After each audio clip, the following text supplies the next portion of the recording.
नमस्कार। चुनावी समर में आप लोगों का स्वागत है।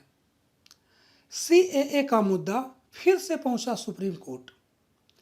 जी हां, जैसा कि हम जानते हैं कि गृह मंत्रालय द्वारा 28 मई को जारी अधिसूचना में गुजरात, राजस्थान, छत्तीसगढ़, पंजाब और हरियाणा के 13 जिलों में रह रहे अफगानिस्तान, पाकिस्तान और बांग्लादेश के गैर मुस्लिम अल्पसंख्यकों को भारतीय नागरिकता का आवेदन करने का अधिकार दिया गया है। ऐसे में इंडियन यूनियन मुस्लिम लीग ने सुप्रीम कोर्ट में याचिका दायर कर केंद्र सरकार द्वारा 3 पड़ोसी देशों के गैर मुस्लिम अल्पसंख्यकों को भारतीय नागरिकता देने के फैसले को चुनौती दी है।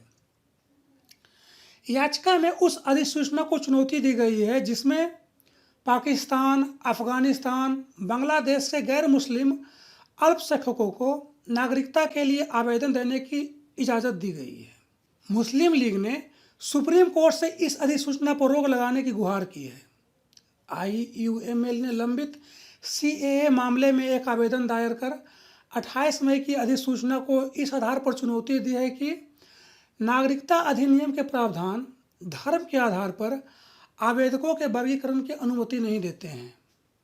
लीग के अनुसार नागरिकता अधिनियम की धारा 51AG पंजीकरण द्वारा योग्य लोगों को नागरिकता के लिए आवेदन करने की इजाज़त देता है, जबकि अधिनियम की धारा 6 किसी भी व्यक्ति को प्राकृतिकरण के जरिए नागरिकता के लिए आवेदन करने की अनुमति देती है।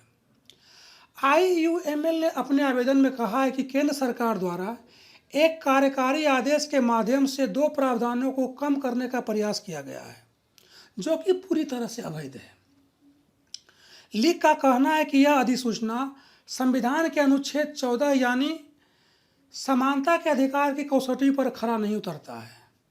इस तरह मुस्लिम लीग ने सुप्रीम कोर्ट से अधिसूचना पर रोक लगाने की मांग की है।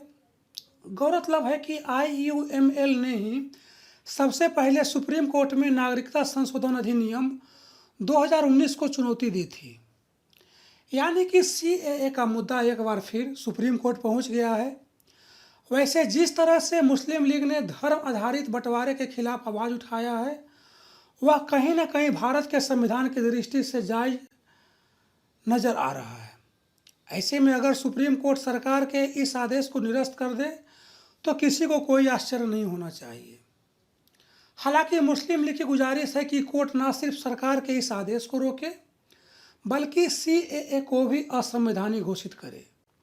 चूँकि सुप्रीम कोर्ट ने सीएए को भी अभी तक संवैधानिक नहीं माना है, ऐसे में कोर्ट इस मामले में क्या फैसला सुनाती है, इस पर सभी की नज़र रहेगी। धन्यवाद।